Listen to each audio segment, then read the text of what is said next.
특별히 2023년 전반기도 은혜 가운데 마치고 후반기 7월 첫 주 맥주 감사주일 예배를 드리는 여러분들에게 주님의 크신 은혜와 은총과 축복이 함께하기를 소망합니다. 우리 옆에 분과 뒤에 분과 인사하십시다. 반갑습니다. 잘 오셨습니다. 주의 이름으로 축복하고 환영합니다. 할렐루야. 언제부터인지 우리의 삶은 풍요로워졌는데도 이 풍요로 인해 기뻐하고 감사하는 사람들을 찾아보기 힘듭니다. 갈수록 감사를 잃어버리고 불평만 쌓이는 세상이 되어가고 있습니다. 분명히 세상은 달라졌고 우리의 삶은 이렇게 나아졌는데도 들려오는 소식들은 늘 원망과 불평의 소리만 들려옵니다. 저는 이런 생각을 해봅니다. 성숙을 구분짓는 중요한 기준이 뭘까? 성숙함, 성숙을 구분짓는 중요한 기준이 하나 있습니다. 바로 감사라는 항목입니다. 그래서 감사를 잘하느냐, 감사를 잘하지 못하느냐에 따라서 성숙한 크리스찬인지 아니면 미성숙한 크리스찬인지를 알 수 있습니다.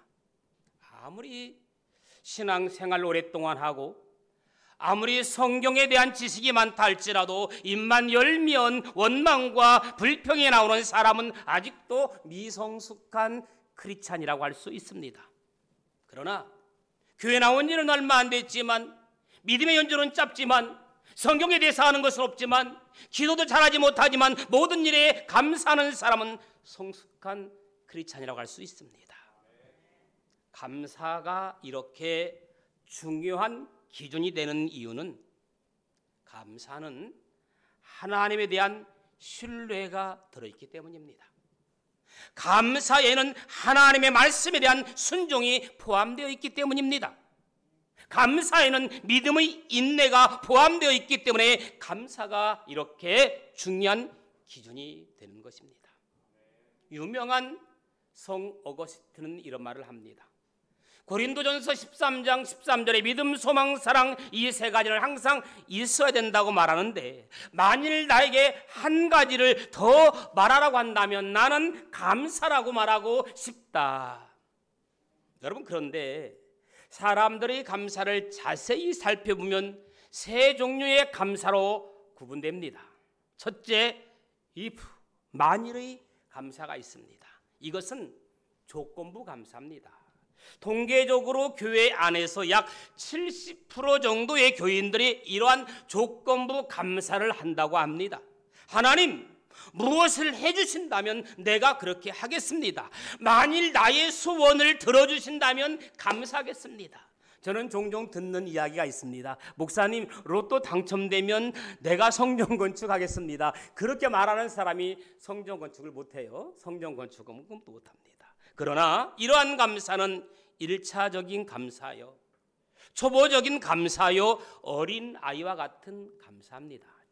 조금 나은 단계가 때문에 고주. 왜냐하면 통계적으로 교회 안에서 약 20% 정도의 교인들이 때문에 감사한다고 합니다. 하나님 건강해 주셨기 때문에 감사합니다. 자녀가 대학에 합격시켜 주셨기 때문에 감사합니다. 장사가 잘 되어서 감사하고 사업이 잘 되어서 감사하기 때문에 감사합니다. 아프지 않게 건강 주셨기 때문에 감사합니다. 이것은 초보적인 if의 감사보다는 조금 나은 편이지만 아직도 온전한 신앙인의 수준에 이르지 못하는 감사입니다. 세 번째, 우리가 추구하고 원하는 그럼에도 불구하고의 감사가 있습니다. 네버더러스의 감사입니다. 통계적으로 교회 안에는 약 10% 정도의 교인만이 그럼에도 불구하고 감사를 한다고 합니다. 교통사고가 났음에도 불구하고 감사합니다. 부도가 났음에도 불구하고 감사합니다. 어려운 일이 있음에도 불구하고 모든 것이 합력하여 선이 될 줄로 믿고 감사합니다. 그럼에도 불구하고의 감사가 진정한 감사입니다. 이것은 조건에 관계없는 감사예요. 오늘 저와 여러분 예배드린 여러분들이 그럼에도 불구하고 조건 없이 감사하는 저와 여러분들의 삶이 되어지기를 예수님의 이름으로 축복합니다. 그럼에도 불구하고의 대표적인 인물을 꼽으라고 한다면 구약에서 저는 서슴없이 다니엘을 손꼽을 수가 있습니다. 여러분, 다니엘 6장 10절에 보면 이런 말씀이 있습니다. 다니엘이 이 조서에 어인이 찍힌 것을 알고도 자기 집에 돌아가서는 그 방의 예루살렘으로 향하여 열린 창에서 전에 행하던 대로 하루 3번씩 무릎을 꿇고 기도하며 그 하나님께 감사하였더라. 전에 행하던 대로 하루 3번씩 무릎 꿇고 예루살렘 성전을 향하여 기도하며 하나님께 감사하였더라. 사실 그의 형편을 보면 도저히 감사할 수 없는 상황입니다. 그는 자기가 기도하면 어떤 일이 일어난다는 것을 알 수 있습니다. 내가 전에 행하던 대로 기도하면 나에게 어떤 피해가 온다는 것을 누구보다 잘 알고 있습니다. 그는 30일 동안 왕 외에 어느 신에게 기도하거나 어느 사람에게 무엇이든지 구하면 사자굴에 던져지게 될 것을 누구보다 잘 알고 있습니다. 왕 외에 다른 신을 섬기거나 다른 사람을 섬기면 사자굴 속에 던져진다는 것을 누구보다 잘 알고 있습니다.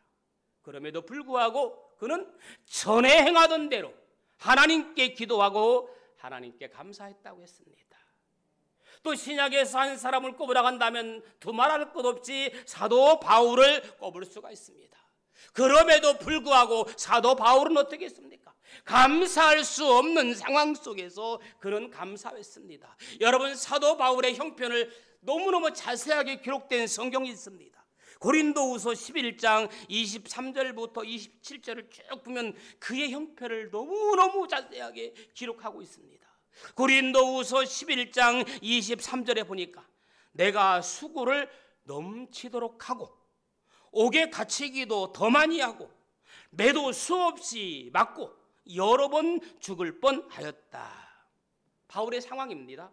또 25절에 보니까 3번 태장으로 맞고 1번 돌로 맞고 3번 파손하고 일주야를 깊은 바다에서 지냈으며 또 27절에 있는 말씀 보니까 또 수고하며 애쓰고 여러 번 자지 못하고 날 샜다는 얘기입니다. 줄이며 목마르며 여러 번 굶고 춥고 헐벗었노라.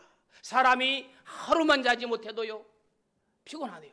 그런데 여러 번 자지 못하고 줄이며 여러 번 배고픔 목마름 춥고 이거 누가 견디기 어려워요. 그런데 사도 바울은 이러한 일을 밥 먹듯이 했다고요. 굶어가면서 이러한 일을 했다고 했습니다.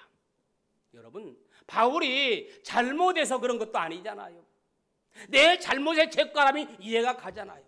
바울은 하나님을 위해 복음을 전했지만 그에게 돌아온 것은 상이 아니라 매질이었습니다. 위로가 아니라 돌을 던졌습니다. 따뜻하고 편안한 잠자리가 아닌 차디찬 감옥 바닥에서 잠을 청해야 했습니다. 이처럼 바울의 삶은 평탄한 삶이 아니었습니다. 좀 더 정확히 말하면 그의 형편은 감사하기는커녕 원망과 불평할 수밖에 없는 상황 가운데 살았습니다. 그런데 빌리몬서 4절에 보니까 깜짝 놀랄 만한 고백을 사도 바울이 합니다. 따라합시다. 내가 항상 내 하나님께 감사하고 기도할 때에. 다시 한번 시작. 내가 항상 내 하나님께 감사하고 기도할 때. 사도 바울은 어떠한 상황에 있든지 항상 하나님께 감사하고 기도했다고 했습니다.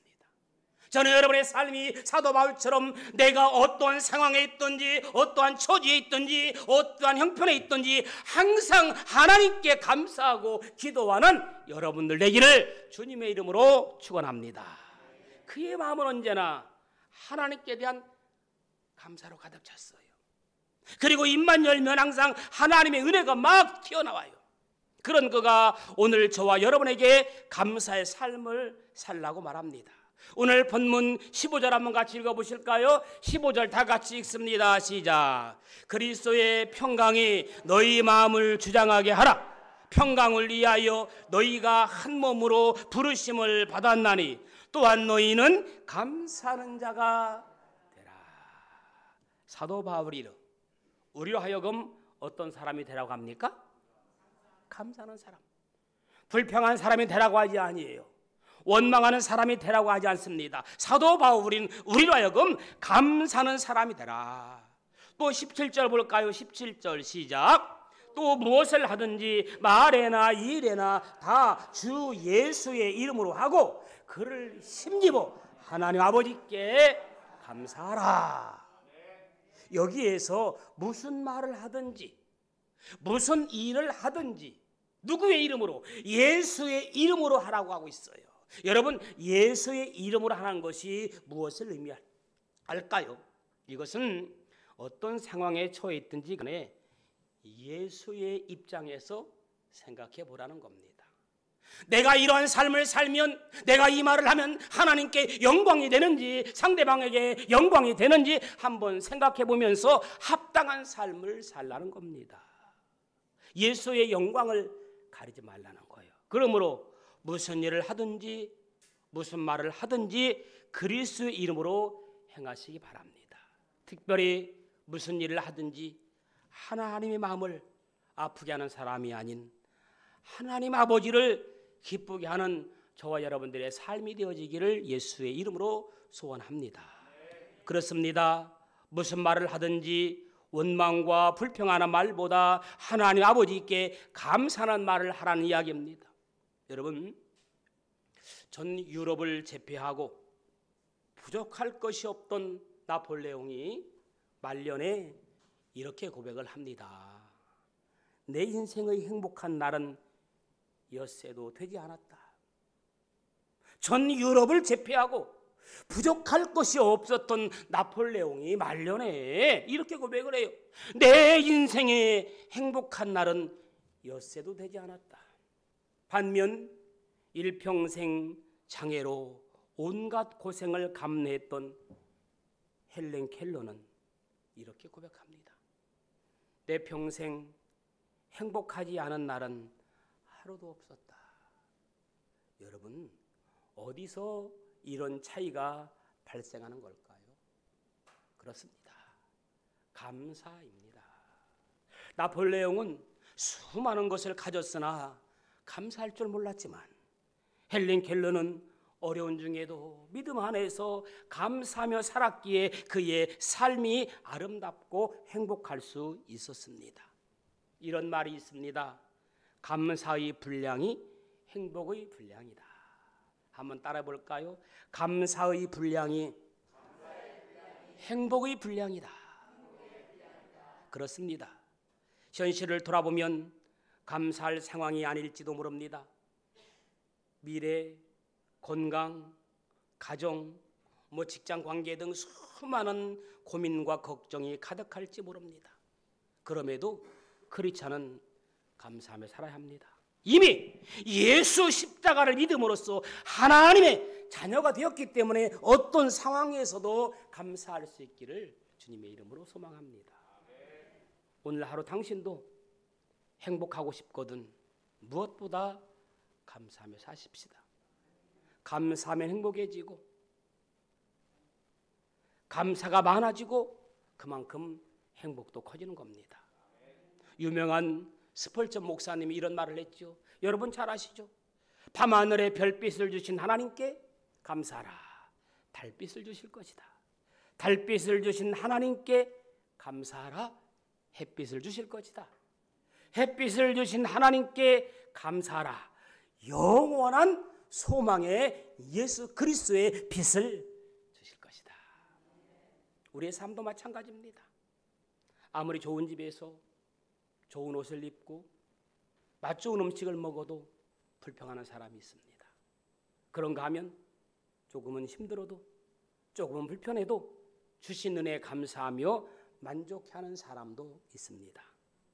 여러분들에게 질문해 보세요. 과연 어떤 사람이 더 행복한 삶일까? 정답은 감사하는 사람입니다. 유명한 칼 힐티는 그 행복론에서 행복의 첫째 조건을 감사하는 마음이라고 정의한 적이 있습니다. 감사하라. 그러면 젊어진다. 감사하라. 그러면 발전이 있다. 감사하라. 그러면 기쁨이 있다. 그렇습니다. 감사하는 사람이 젊음을 누릴 수 있습니다. 감사하는 사람이 발전을 기대할 수 있습니다. 감사하는 사람만이 하나님이 주시는 기쁨을 누리고 하나님이 주시는 복을 누릴 수 있습니다. 유명한 워너 솔맨이라고 하는 젊은 화가가 있었습니다.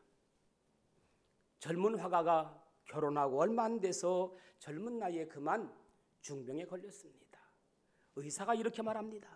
당신은 앞으로 3개월밖에 살지 못할 것입니다 라는 이야기를 합니다. 사실 그 당시에 그의 아내는 임신한 상태였습니다.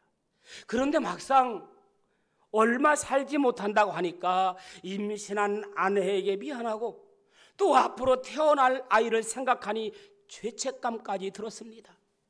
그가 몹시 괴로워하고 있을 때 사랑하는 아내가 그를 이렇게 위로합니다. 여보, 3개월밖에 못 산다고 생각하지 말고 하나님께서 3개월을 허락해 주셨다고 생각하고 감사합시다. 우리 아무도 원망하지 맙시다. 3개월이 어디예요? 천금 같은 3개월을 가장 아름답게 만들어 갑시다. 그 다음부터 그 두 사람은 3개월이나 생명을 허락하신 하나님께 감사하면서 열심히 일했습니다. 솔맨은 열심히 그림을 그렸습니다. 매일같이 기쁨으로 열심히 그림을 그렸습니다. 그런데 놀라운 일이 생겼습니다. 기쁨과 감사로 열심히 살다 보니까 자기도 모르는 사이에 그의 병은 갈수록 씻은 듯이 다 나았던 것입니다. 할렐루야. 그리고 그가 그린 그림이 바로 예수님의 얼굴이었습니다. 보통 사람은 예수님의 얼굴을 그릴 때에 자비하신 분으로 혹은 고난당하신 얼굴로 그렸는데 그는 예수님을 제도력 있고 강인한 인간성을 지닌 인물로 그림을 그렸습니다. 워너 솔맨입니다.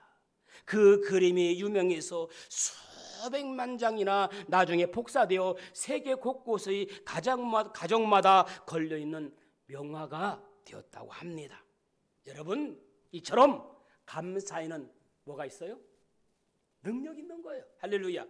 감사하는 사람이 하나님의 무엇을 체험할 수 있어요? 기적을 체험할 수 있습니다. 하나님께서 우리가 드리는 감사를 기뻐하십니다. 시편 50편 23절 감사로 제사를 드리는 자가 나를 영화롭게 하나니 그 행위를 옳게 하는 자에게 내가 하나님의 구원을 보이리라. 그러므로 감사 예배 드리는 오늘 복된 맥주 감사주일 되기를 예수님의 이름으로 축원합니다.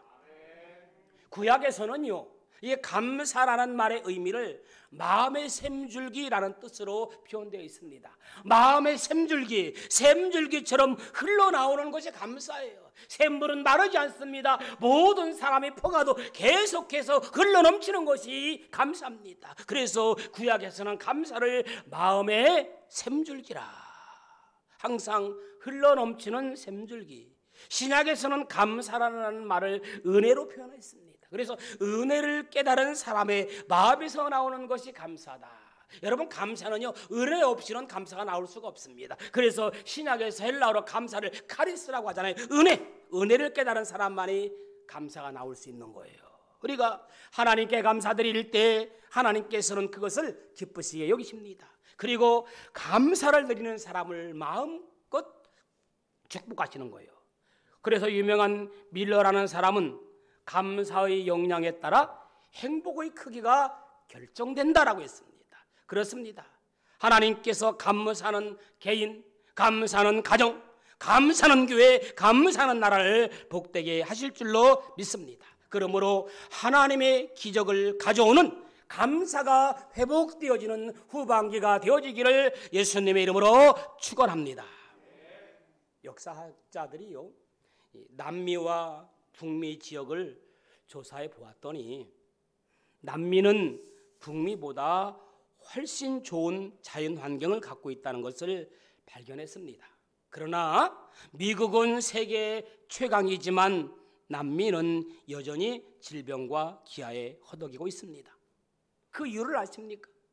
역사학자들은 그 원인을 다음과 같이 설명합니다. 북미는 청교도들의 신앙의 자유를 찾아 개척한 감사의 땅이지만 남미는 일확천금을 누린 사람들이 개척한 탐욕의 땅이기 때문이다.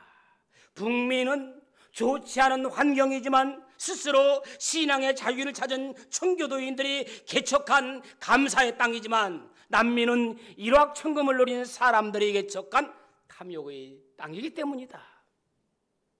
오늘 하나님께서는 우리에게 감사하라고 명령합니다. 하고 싶으면 하고 하기 싫으면 하지 않고가 아닙니다. 감사하라 분명히 말씀하고 있습니다. 에베소서 5장 20절에 있는 말씀 보니까 항상 아버지 하나님께 감사하라. 골로새서 2장 7절에도 믿음에 굳게 서서 감사함을 넘치게 하라. 데살로니가전서 5장 18절에도 범사에 감사하라. 이는 그리스도 예수 안에서 너희를 향하신 하나님의 뜻이라. 감사는 명령입니다. 아멘. 명령은 지키고 따르는 겁니다. 감사의 명령으로 후반기를 시작하면 더욱더 복되고 감사한 일이 넘치는 줄로 믿습니다. 하나님께서는 어제나 오늘이나 변함없이 원망하는 사람이 아니는 감사하는 사람을 찾으시는 하나님이신 줄로 믿습니다. 하나님께서는 불평하는 사람이 아니는 감사하는 사람을 축복하시는 줄로 믿습니다. 하나님께서는 범사에 감사하는 사람을 통해 당신의 선한 역사를 이루어 가시는 줄로 믿습니다. 말씀 마무리합니다. 그러므로 감사는 하나님의 명령임을 기억하십시오. 감사할 수 없음에도 불구하고 그럼에도 불구하고 감사하는 것이 하나님의 뜻임을 기억하시기 바랍니다. 오늘 맥주감사절일 뿐 아니라 이제 2023년 7월 후반기 시작되는 첫 주일 항상 감사하는 저와 여러분 되기를 예수님의 이름으로 축원합니다. 좋으신 아버지 하나님, 우리가 감사한 이유는 신앙인으로 청교도처럼 개척한 감사의 땅이기 때문에 우리가 감사합니다. 범사에 감사하는 우리의 삶이 되게 하옵소서. 그럼에도 불구하고 감사는 후반기의 시작이 되게 하옵소서. 예수님의 이름으로 기도합니다. 아멘.